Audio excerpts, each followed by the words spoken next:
నమస్కారం న్యూస్ 9 టీవీకి స్వాగతం. మహిళల భద్రత సమాజంలో మనం రోజు వినే మాట.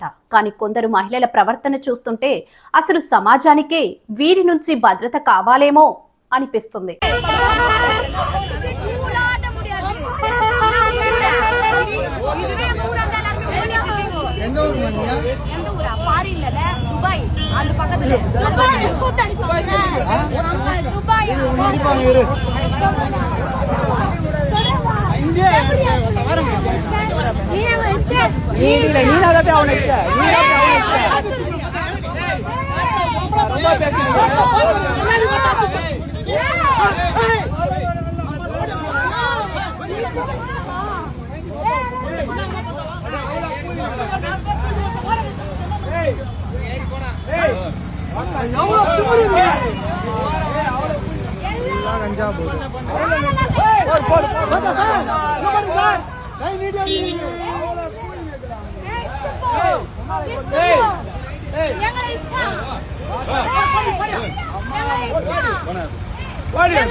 నడి రోడ్డుపై పీకల దాకా మద్యం సేవించి ఇద్దరు యువతులు సృష్టించిన గందరగోళం ఇప్పుడు తీవ్ర దుమారం రేపుతోంది.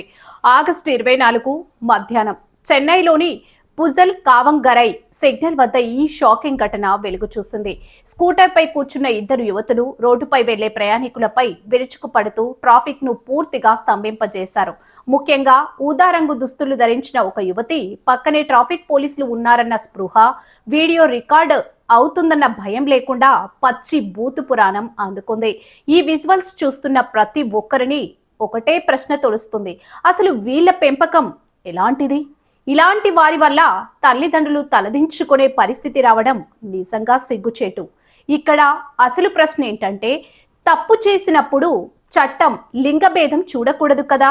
మగవాళ్ళు తాగితే ఒక న్యాయం, ఆడవాళ్ళు రోడ్డెక్కి బూతులు తిడితే మరో న్యాయం ఉంటుందా? ఆ యువతులపై పోలీసులు ఎలాంటి కఠిన చర్యలు తీసుకుంటారు? చట్టం ముందు అందరూ సమానమే అన్నది నిజమైతే వీరిపై తీసుకునే యాక్షన్ సమాజానికి ఒక గుణపాఠం కావాలి. మరిన్ని వివరాలు బ్రేక్ తర్వాత చూద్దాం. చూస్తూనే ఉండండి న్యూస్ 9 టీవీ.